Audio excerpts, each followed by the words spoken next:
2027 రాబోతున్న ODI world cup format completely change చేసేసారు. This is going to be very interesting. సింపుల్గా explain చేస్తా. ఇంతకుముందు ఓడిఐ వరల్డ్ కప్ ఫార్మాట్ 10 టీంలు ఆడేవాళ్ళు, కొత్త ఫార్మాట్ 14 టీంలు.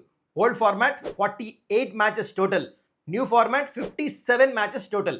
అయితే ఫస్ట్ మీకు ఓల్డ్ ఫార్మాట్ ఎక్స్ప్లెయిన్ చేస్తే దాని తర్వాత కొత్త ఫార్మాట్కి వస్తే మీకు అర్థమవుతుంది. అప్పుడు ఓల్డ్ ఫార్మాట్ ప్రకారం 10 టీంలు ఆడేవాళ్ళు, ప్రతి టీంతో మ్యాచ్ ఆడేవాళ్ళు. దాని తర్వాత సూపర్ 6 ఆడేవాళ్ళు. సూపర్ 6లోంచి టాప్ 4 టీమ్స్ వచ్చాయి.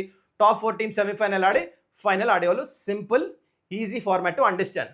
కొత్త ఫార్మాట్ ఇందా చెప్పినట్టు 57 మ్యాచెస్. ఎందుకు? బికాస్ 14 టీమ్స్, ఎక్కువ టీమ్స్ ఆడుతున్నాయి. అయితే ఇక్కడ ఒకటి ఉంది చూడండి డిఫరెంట్. 14 టీమ్స్ మొత్తం అన్ని మ్యాచ్లు ఆడారు. 14 టీమ్స్లో లాస్ట్ 3 టీమ్స్ ర్యాంకింగ్స్ ప్రకారం అంటే 12, 13, 14 వీళ్ళు వాళ్ళ మధ్యలో మ్యాచ్లు ఆడి టాప్ టీమ్ వచ్చి 11th టీమ్ని జాయిన్ అవుతుంది. అంటే ఇప్పుడు ఫస్ట్ 12 టీమ్స్ అవుతాయి. నెక్స్ట్ 12 టీమ్స్లోంచి 6 అంటే 2 గ్రూప్స్ కింద డివైడ్ చేస్తారు. నెక్స్ట్ స్టేజ్ 7 టీమ్స్ వెళ్తాయి. 7 టీమ్స్ ఎట్లా అయిందంటే ఈ 6 నుంచి 3 వెళ్తారు నెక్స్ట్ స్టేజ్కి, ప్లస్ ఇంకో ఎక్స్ట్రా టీం వెళ్తుంది.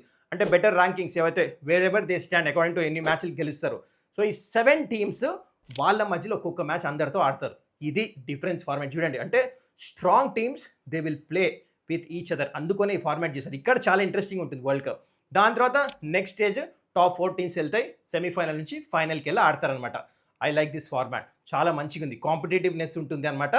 Strong teams against each other ఆడుతున్నప్పుడు ఆ స్టేజ్ మాత్రం నెక్స్ట్ లెవెల్ ఉండబోతుంది. మొత్తానికి నాకైతే నచ్చింది ఈ కొత్త ఫార్మాట్. మీకు ఎలా అనిపించింది? ఓల్డ్ ఫార్మాట్ నచ్చిందా, కొత్త ఫార్మాట్ నచ్చిందా? కింద కమెంట్ చేయండి.